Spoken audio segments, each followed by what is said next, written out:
Hello and welcome. Tonight, Federal High Court grants former CBN Governor Godwin Emefiele bail after 5 months in detention, orders his release to his lawyers charged with the responsibility of producing him in court whenever he's needed.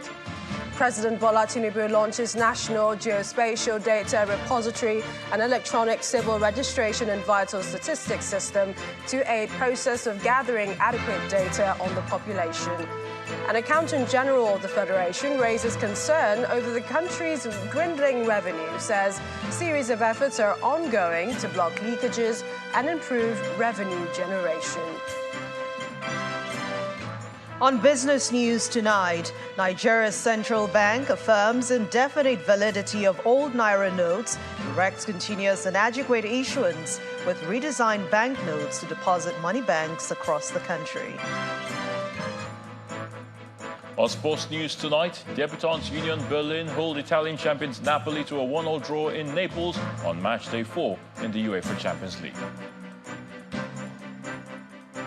Ahead of the November 11 off-season governorship elections in Bayelsa, Imo and Kogi states, political parties continue last-minute engagements with the electorate. And in international news from London, Gaza cannot continue to be run by Hamas and Israel cannot occupy Gaza. That's according to the US Secretary of State, Antony Blinken.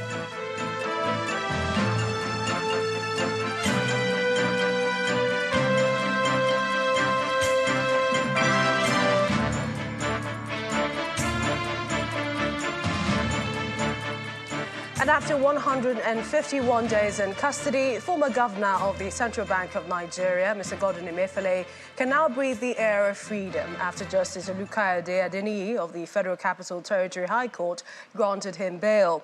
While ruling on an enforcement rights suit filed by Mr. Emefiele, Justice Adeniyi ordered the Economic and Financial Crimes Commission, EFCC, to release the former CBN governor to his lawyer. The court also ordered that Mr. Emefiele tender his travel documents with the registrar of the court before he can be allowed to leave. Our judiciary correspondent, Emefiele, has more. After spending 151 days in the custody of the Department of the State Service and later the Economic and Financial Crimes Commission, former governor of the Central Bank of Nigeria, Mr. Godwin Emefiele, appears at the Federal Capital Territory High Court for the hearing of his bail application. According to the charge pending against Mr. Emefiele and Mrs. Saudatu Yaro, along with a company, April 1616 Investment Limited, the defendants are accused of engaging in a 6.9 billion naira procurement fraud, conspiracy, and conferring corrupt advantages on themselves and their associates. Mr. Emefiele, who had been in detention since June 9 without being arraigned, approached the FCT High Court to enforce his fundamental human rights, seeking his immediate release from the EFCC custody. On 2 occasions, the EFCC did not comply with the court order to release him. The federal government and EFCC opposed the application on the ground that he would interfere with the November 15 arraignment. Nevertheless, Justice Olukayode Adeniyi notes that there must be an end to detention without trial by the federal government. He also predicated his decision on the fact that the federal government had completed investigations into the allegations against the former CBN governor and had even prepared the charges against him in August this year. The court also ordered Mr. Emefiele to tender his travel documents with the registrar of the court before he can be allowed to leave. Our concern here is that we've dealt with the fundamental right issues. The court has given us an added obligation, and we are going to ensure that that is carried out. What the court did was to state that all of us are players in the administration of criminal justice system, and we have a key role to play in ensuring that everything moves smoothly. So we thank the court for what has happened, and on the 15th of November. That's a different ball game. He will be in court. He has given us that assurance, and we know that he's going to be.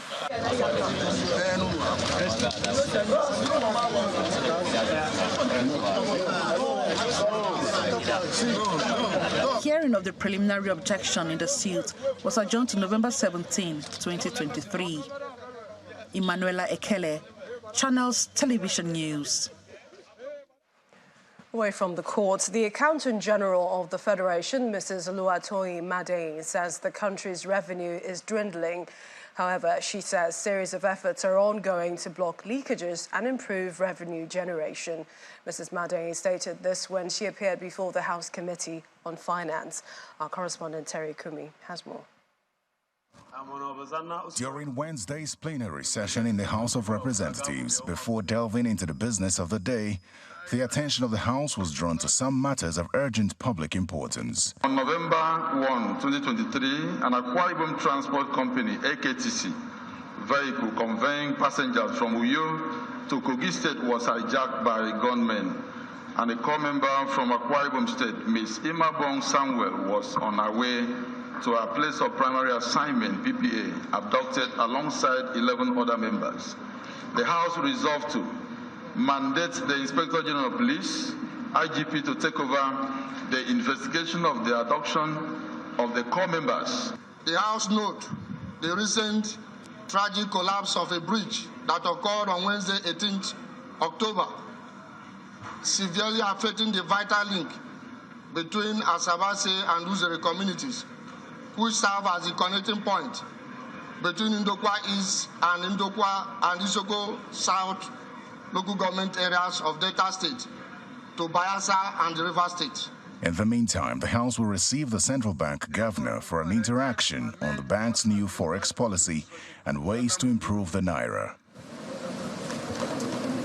Meanwhile, ahead of the budget presentation by the President, the House Committee on Finance met with the Accountants General of the Federation for consideration of the medium-term expenditure framework and fiscal strategy paper. The main focus of the conversation, revenue to expenditure ratio. The agencies have to ensure that all revenues generated by them are remitted in line with the medium-term expenditure framework. The revenue generation and its collection is greatly in comparison with the expenditures. Series of efforts are ongoing to shore up revenues, block the leakages, and improve on the revenue that are being brought into the Federation. And as committees prepare for the task ahead, they hold inaugural sessions. One of them, the Petroleum Downstream Committee. This is the first House Committee on Petroleum Ministry, which is as a result of the Petroleum Industry Act (PIA) in 2021, which provided the legal, regulatory, and fiscal framework for the Nigerian petroleum industry. A lot is expected from us. The House committees get to work as they prepare for a busy round of budget defense sessions, as concerns of a possible deviation from the January to December budget cycle continue to arise. Terry Ikumi, Channels Television News. And ahead of Saturday's elections, the Inspector General of Police has read the Riots Act to perpetrators of electoral violence to stay clear of Saturday's governorship election in Bayelsa State. He gave the warning during a courtesy visit to Governor Doye Diri at the Government House, Yenagoa, where he said the force and other security agencies are fully ready and duty-bound to ensure free and fair elections in the state. The police and other security agencies have taken a position to be neutral in this election. Our job is to provide security for the election. The police has responsibility to protect the rights of all citizens, including the right to free democratic expression in election of public officials. This duty is sacrosanct, and we are committed to discharging these duties without fear or favor. Our officers have been trained before we are deploying them for election. You will observe that the presence of security agents has started increasing in Bayelsa.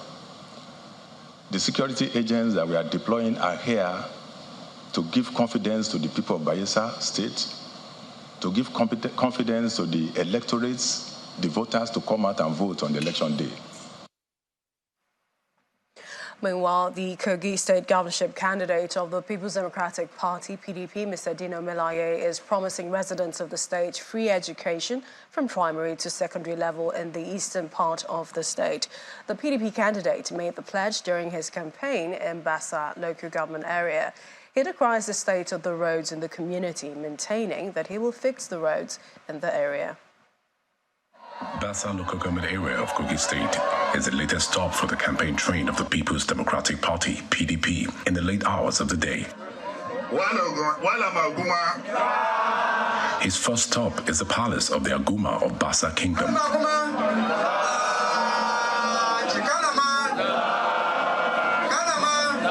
Before the royal prayers, the candidate pledges to work for the community if elected. Father in heaven, I thank you very much this evening. I bring my son to you that is standing as a candidate of the PDP as a governor in Kogi State. You have told us to ask, and I have asked. Father, open the door for him to become the governor of Kogi State these days in Jesus' name. At the Bassa Town Hall ground, the candidate promises free education system from the primary to secondary school level. We will bring development to Bassa land. Tourism will be promoted in Kogi State. Education from primary to secondary school will be free. He also decries the level of bad road in the community, promising to make them motorable. I cannot be governor and your road will be like this. Even if it means going to borrow, we will do this road. The residents of Bassa local government area are promising to mobilize votes for the victory of the party. Well, staying with campaigns, the Kogi State governorship candidate of the Action Alliance, Mr. Olayinka Brahma, has received some defectors from Omala local government area of the state. Mr. Brahma received them during his campaign there. He says he is happy that the people of Kogi State are beginning to sit up and demand better over the many years of exploitation by politicians. Supporters of the candidate of the Action Alliance for the Kogi State governorship election gather at the Omala Town Hall to receive new members.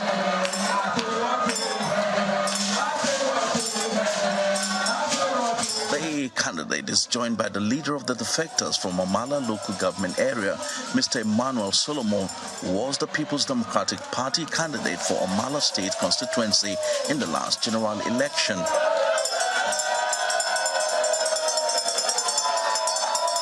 You will be shocked what will come up. We are tired of the poverty. Yes. We are tired of all promises that are not being fulfilled. We are tired of it. This young man have a long way to go. So I don't see any reasons why he will fail and disappoint today. Some other time he will come up for another thing. Therefore, by the grace of God, November 11/11, we shall be there. Poverty has ravaged our state for too long. 27 years, over 2 decades of poverty, increased poverty in our communities. And what we're saying is this: it's a matter of urgency for us to focus on wealth creation today. But you cannot create wealth if you don't empower the people.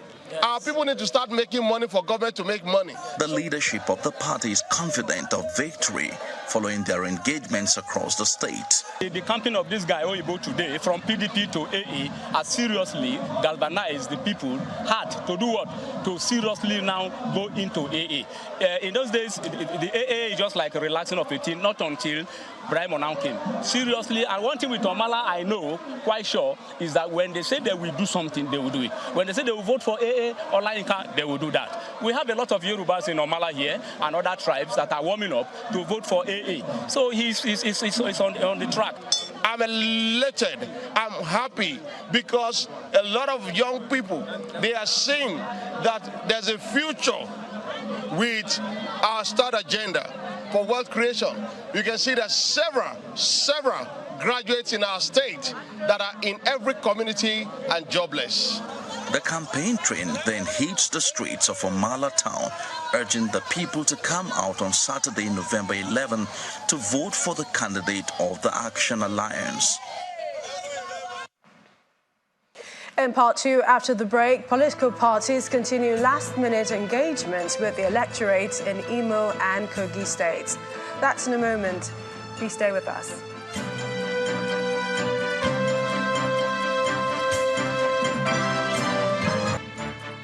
And we are staying with Kogi, where the governorship candidate of the ruling All Progressives Congress, APC, for the November 11, 2023 election in the state, Mr. Usman Ododo, has called on all security agencies deployed for the poll to stay neutral before, during and after the exercise. Mr. Ododo, who addressed a news conference in Lokoja, decried the continuous harassment and arrest of his supporters and some party leaders in the state, and also urged the police to fish out the killers of one of his supporters in Cotton Carfi town. Even in my community this morning, they have picked not less than 7 of my members. I allow them to do their work. I will not interfere with their investigation. I believe by the time they are done with their investigation and none of them is found guilty, they will be released. I have been invited severally by security agencies. I have been honoring their invitation, not once, not twice, not 3 times, and I'm ready to honor their invitation at any point in time. I don't breed criminals. I don't breed thug. I don't have one. I have advised my supporters not to engage in any criminality because I don't condone it. Whoever that is found guilty should be dealt with. But as it is now, my member they have picked, I still base it on allegation.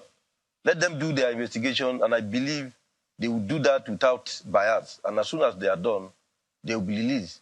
But in a situation where security agents are arresting, harassing, and detaining my members without recourse to the offense they have committed, I think I call on them to release our members and face those criminals that went to Kogi local government, to Kotokarifi, to kill one of our members, the innocent Khadijat. What are they doing to get them arrested? That is what they should focus on, not on the law-abiding citizens of our party. And we're in Imo State, where the governor says he is confident of victory in Saturday's governorship election in the state as he winds off his governorship campaign in Olu local government area of the state.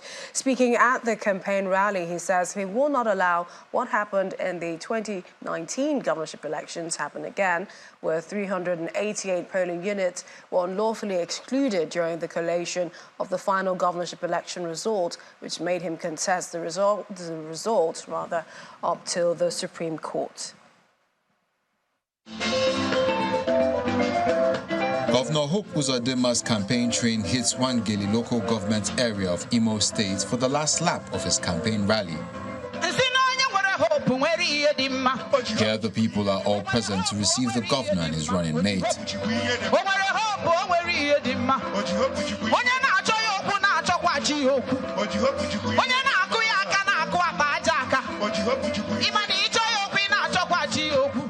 One after the other, leaders of the zone speak on the need to vote APC and its candidate, Governor Hope Uzodimma, on Saturday, November 11. On Saturday, we are going to come out en masse. Our governor, His Excellency, distinguished Senator Hope Uzodimma, will return back as the governor of Imo State.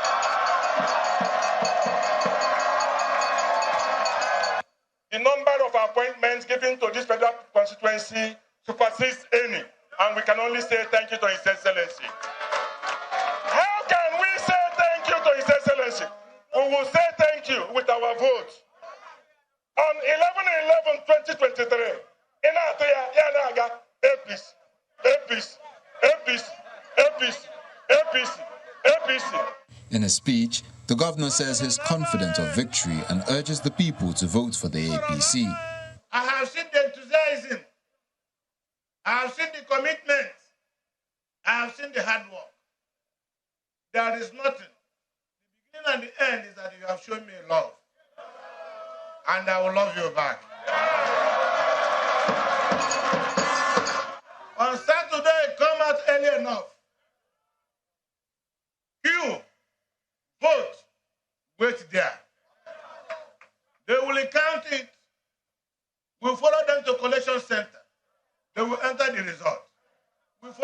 Returning Officers Center.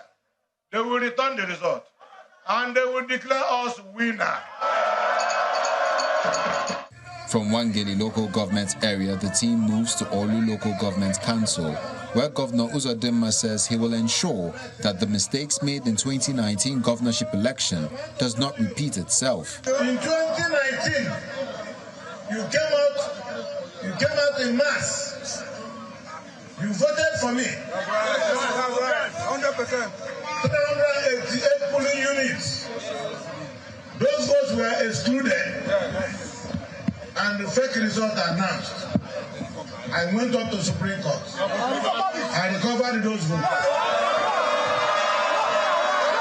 This time around, we are not going to give them the opportunity to exclude any votes to talk of going to court. With just 3 days to the D-Day, the APC and Governor Uzodimma say they are optimistic of victory come November 11. We head to Abuja for more stories. Gloria, it's over to you. Thank you, Millicent. We'll begin here with Governor Yahaya Bello of Kogi State, who has approved the immediate release of 497 million naira for the payment of the 2023 West African Examination Council fees for over 15,000 senior secondary school students in the state. The State Commissioner for Education, Mr. Wemi Jones, made this announcement during a routine inspection of secondary schools in the state. Mr. Jones adds that the disbursement is in realization of the governor's pledge to provide free primary and secondary education in order to combat the menace of out-of-school children in the state. It is an unscheduled routine inspection of secondary schools in Kogi State as the Commissioner for Education makes a stop at GYB Model Science School at Ankolo.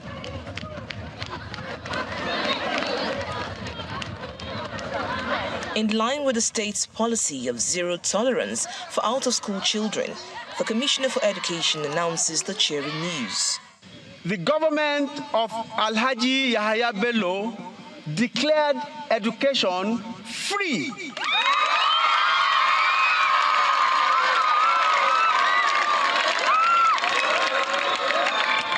Thank you. Not only that,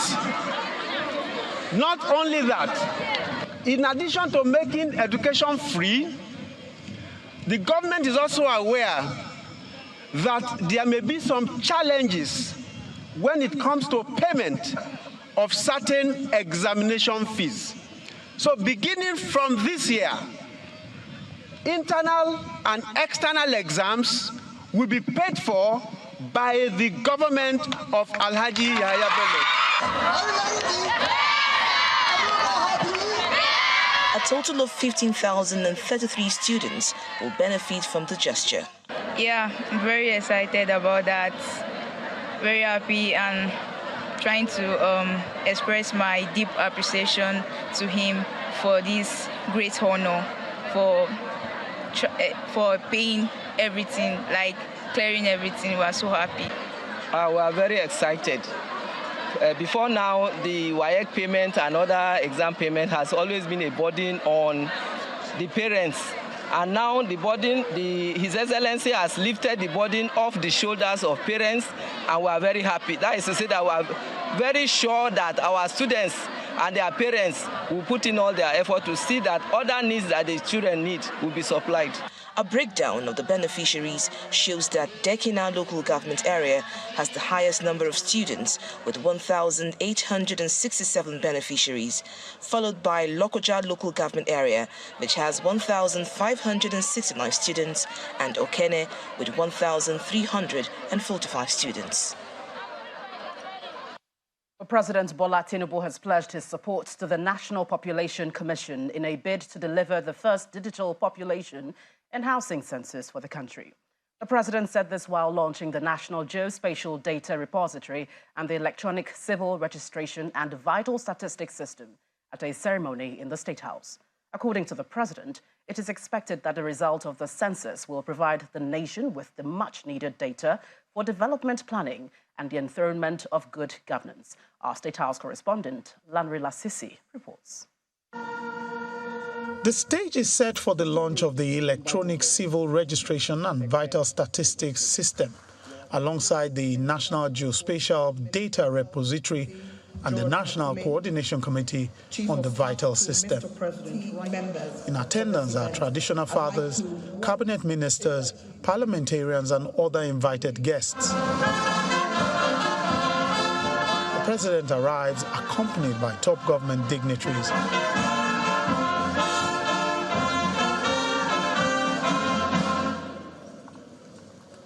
Welcoming everyone, the chairman of the National Population Commission outlines the objectives of the system. Is to improve data capturing, collection, processing, dissemination, and timely access to statistics on vital events in the country. Some of the partnering agencies speak on what they described as Nigeria's revolutionary journey. We are committed to providing technical assistance in establishing the necessary requirements for the successful compilation and processing of data. For the president, the system is the basic building block of an identity ecosystem. The system will also improve the ability of the federal agencies to generate vital statistics on important population events and migration, further enabling the government to design well-tailored, effective, and efficient policy capable of meeting the needs of Nigerian people.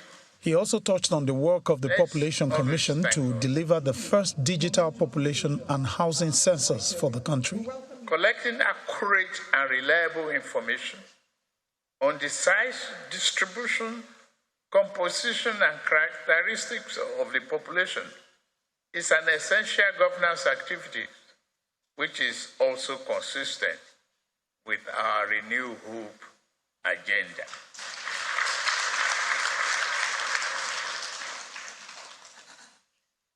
The Commission will therefore be supported in the conduct of the next census. The Population Commission may wish to rely on the support of the President to conclude plans for the exercise, though there is no set date yet, after it was postponed earlier in the year. From the Presidential Villa, Lanre Lasisi, Channels Television News. Still to come on the news at 10, Central Bank of Nigeria says all Naira notes, old and new, remain legal tender, directs its branches nationwide to continue issuing old and new notes to commercial banks. Well, that's on Business News. Do join us again.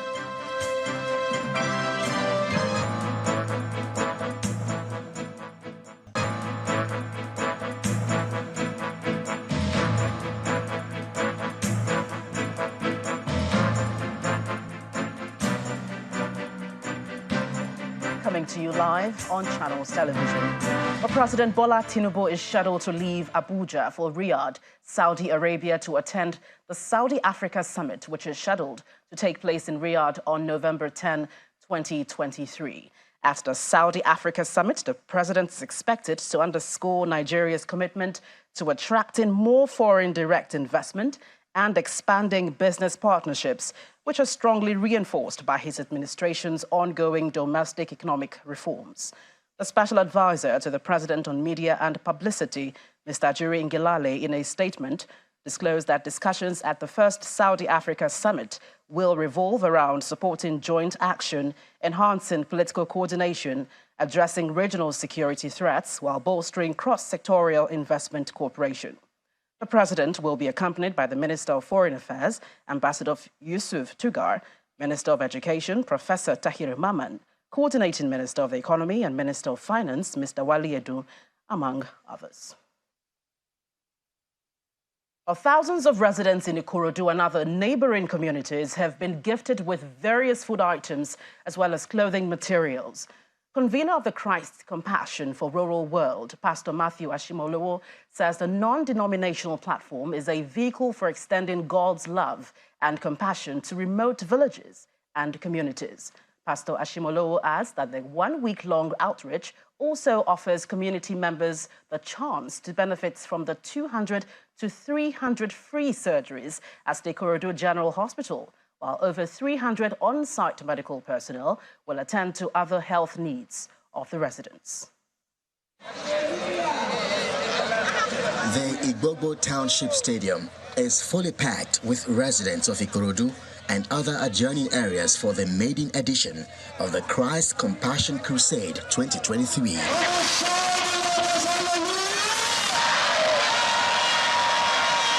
This spiced event is also bringing together clergymen from different denominations with ministrations by gospel artists.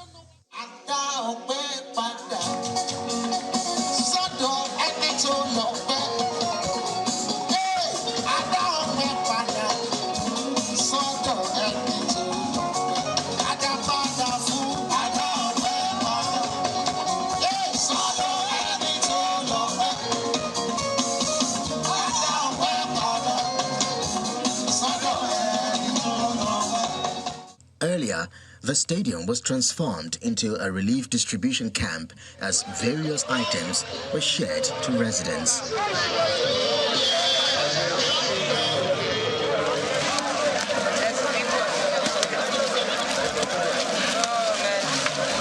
Convener of the crusade, Pastor Matthew Ashimolowo, speaks of the motivation behind the outreach. I went to preach in Ghana, saw them do something like this, and from then on caught the bug. Nothing else is motivating us other than the fact that, one, we want to show the love of Christ. Two, we want people to come to know Jesus Christ as their Lord and Savior. We're not merchants of religion, but presenters of Jesus Christ. He's also thankful about the impact of partnerships with other religious bodies, while the Chief Operating Officer of CCRW outlines the impact. This is the body of Christ. You wouldn't even know which church anybody came from here. On Saturday, this place will be full. There'll be 100 doctors, 100 pharmacists, 50 laboratory technicians. Saturday is costing 240 million naira. So what I want to say to many people who have the capacity, don't just be blessed, be a blessing. Today people got clothes, noodles. They're going to be getting rice, beans, gari, salt, sugar, bottles of oil, buckets, much more items, exercise books, pencils, erasers, sharpeners for children before the end of this week. At the Ikorodu General Hospital, surgeries are also conducted for community members. The operation went on well. I feel so happy. I'm so glad. I didn't pay any dime. I didn't pay any cover. It's free. The Christ Compassion to the Rural World is a non-denominational crusade and community outreach aimed at bringing the gospel of Christ to rural communities in ways that are relevant, relatable, and practical.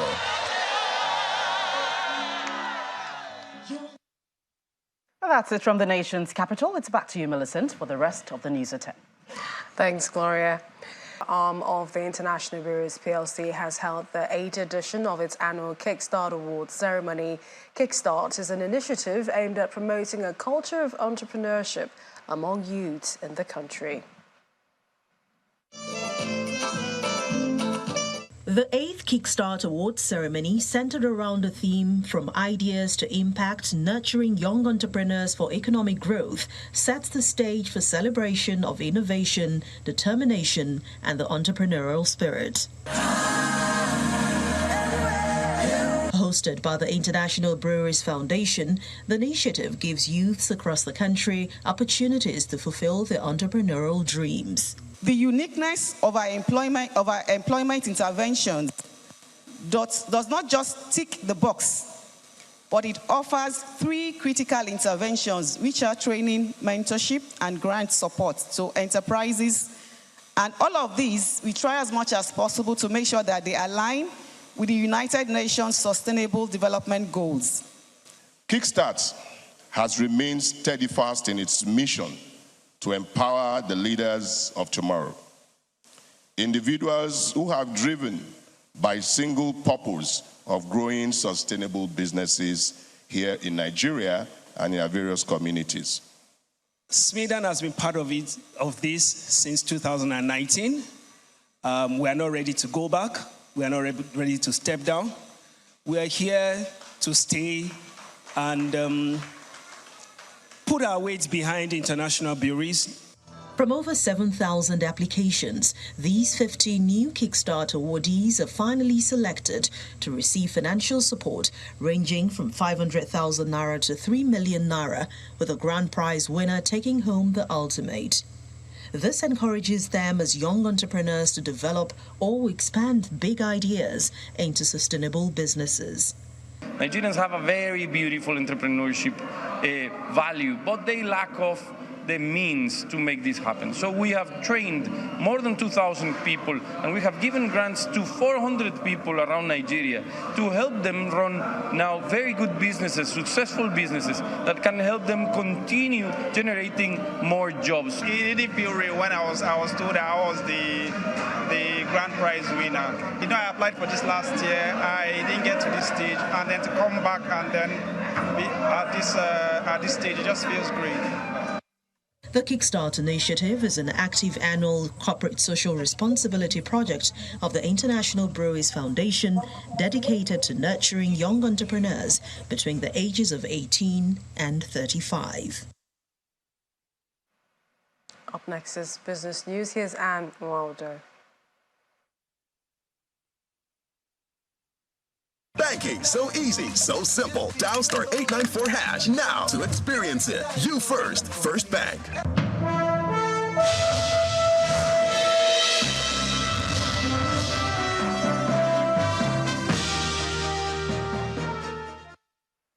Thank you, Millicent. Hello and welcome to Business News. The Central Bank of Nigeria has instructed all its branches nationwide to continue issuing various denominations of both old and redesigned higher denomination Naira notes in adequate quantities to deposit money banks across the country.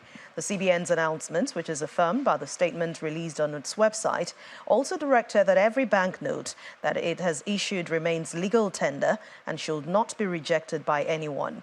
This development by the CBN, which is coming few weeks ahead of the December 31st deadline for the withdrawal of old Naira notes, also comes amid reports of cash shortage in major cities, despite its recent assurance of sufficient cash available for circulation across the country. President Bola Ahmed Tinubu has signed the 2.1 trillion naira Supplementary Appropriation Act, which was recently passed by the National Assembly. According to that statement signed by the Special Advisor to the President, the act was signed in the President's office at the State House in the presence of the leadership of the National Assembly, led by the President of the Senate, Godswill Akpabio, and the Speaker of the House of Representatives, Tajuddin Abbas, Secretary to the Government of the Federation, Senator George Akume, as well as the Chairman of the Federal Inland Revenue Service, Mr. Zach Adideji. Leading human pharmaceuticals and nutraceuticals company, Kogi Industries Limited, has listed 4 billion ordinary shares on the Nigerian Exchange Limited, the NGX, by introduction at 2 naira 96 kobo per share. The major listing, which was announced today at its fact-finding behind the figures on the exchange, marks a milestone for the health sector, as the company now adds 11.84 billion naira to the total market value on the NGX. In less than 3 months, a third significant listing has been marked on the Nigerian Exchange Limited, NGX, with the addition of Kogi Industries Limited to the main board of the stock market.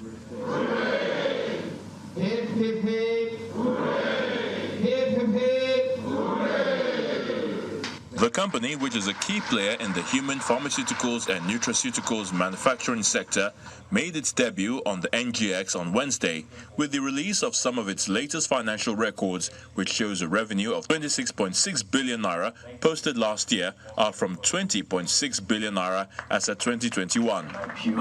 If that's your question. In addition to this, details of its 5-year statement indicate the company's revenue has grown from about 15.1 billion naira in 2018. The company's chairman speaks on some of its achievements within the past years. Significant move on the part of the company and the board members, because a family-run management now is in the eyes of the public. Very important because this is going to get us visibility and also bring responsibility to all of us. So yes, we have some good expansion plans which we will try to actualize by listing on the stock exchange. On his part, the CEO of NGX highlights the importance of the listing to the healthcare sector of the exchange. When you look at our exchange today, one of the things that is notably absent is the number of healthcare companies that you can invest into in our exchange. So to have a company that I would say sits at that intersection of manufacturing on one hand and manufacturing towards the healthcare sector, we welcome that very much, because then, of course, it broadens the scope of investable assets for us at the exchange. I think that away from that, it also demonstrates what I would call the core value that the capital markets bring. Mekia Industries Limited, which was established in 2005, is renowned for its groundbreaking advancements in technology as it continues to be at the forefront of revolutionizing the field of medicine. And still with the stock exchange, but this time we'll find out how listed equities performed overall at the close of midweek trading sessions today. Willie Bung has the details.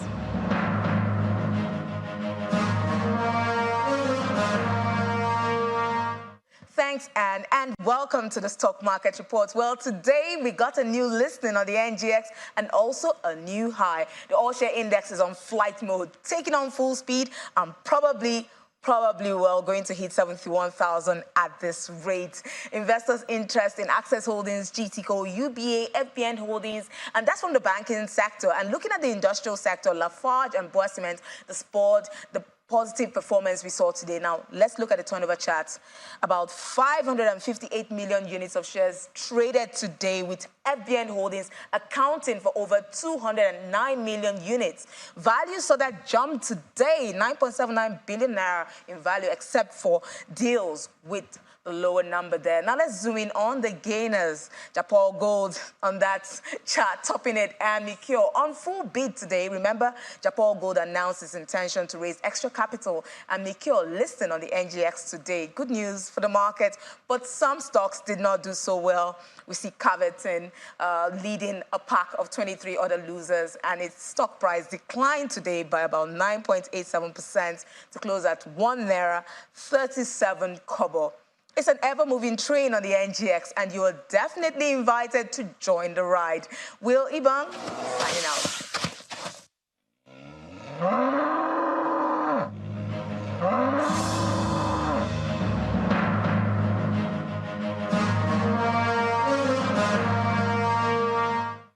Thank you, Will.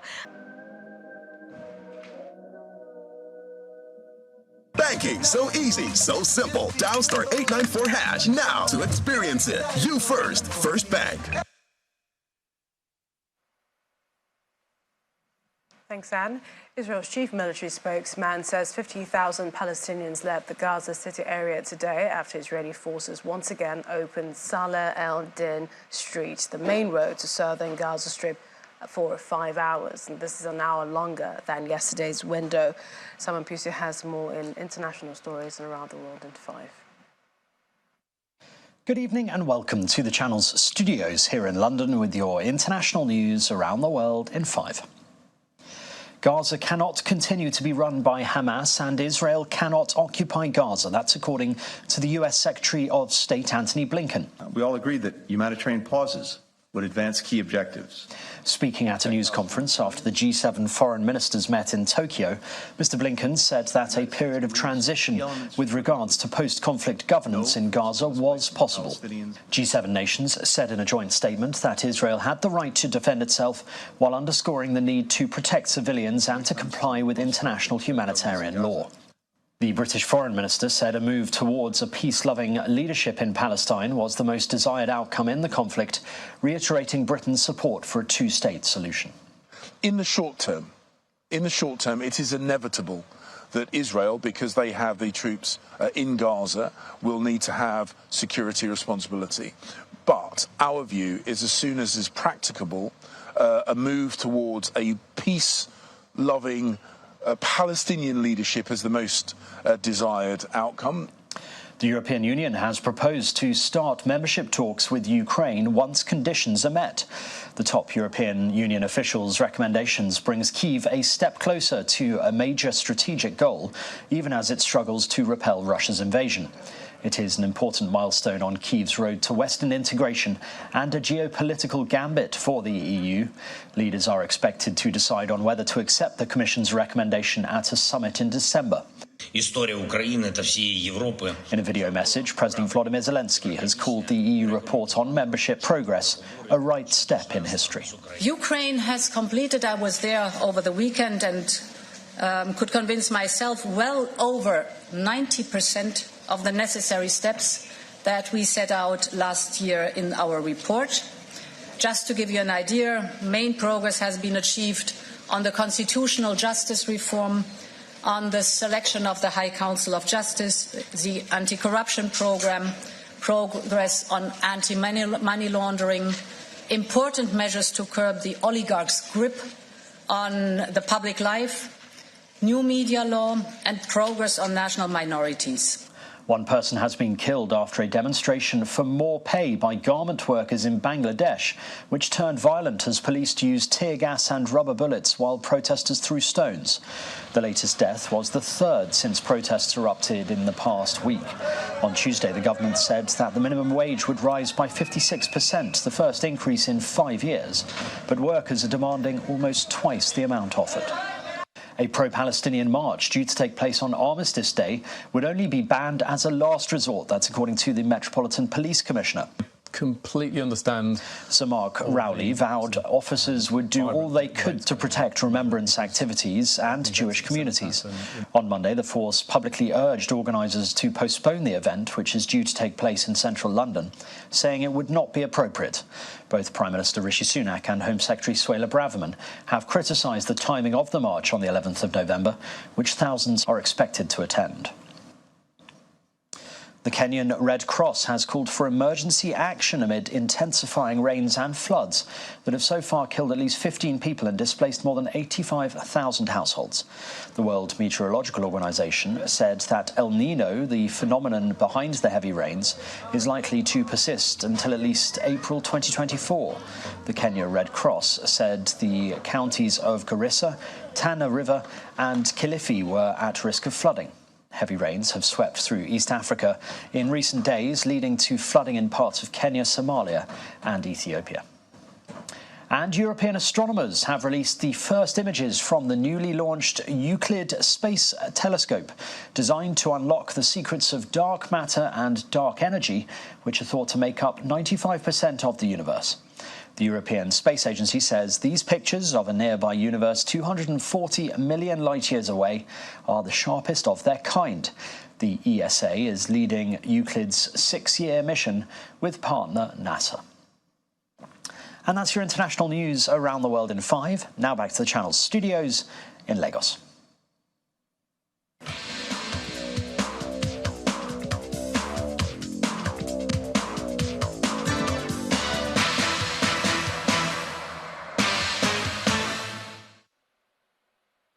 Many thanks, Simon. Welcome to Sports News. The Nigeria Football Federation has confirmed that the Super Eagles will regroup in Uyo, Akwa Ibom State on November the 12th to begin campaign for the 2026 FIFA World Cup qualifier against Lesotho on November the 16th.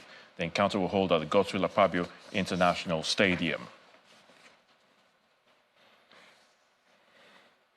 In the UEFA Champions League, Spanish side Real Sociedad edged closer to reach the UCL round of 16 after beating Portuguese giants 3-1. Now the defeat means Benfica have crashed out of the tournament. Well, in other games, of course, which is just ended, Bayern Munich played a 2-0 victory over Galatasaray. Napoli played a 1-0 draw with Union Berlin. And of course, Arsenal, which game is still also taking place, Arsenal leading Sevilla by 2-0. And other games, Real Madrid defeated Braga of Portugal by 3-0 at the Santiago Bernabeu. And that's Sports News. I'm Ayo Tunde.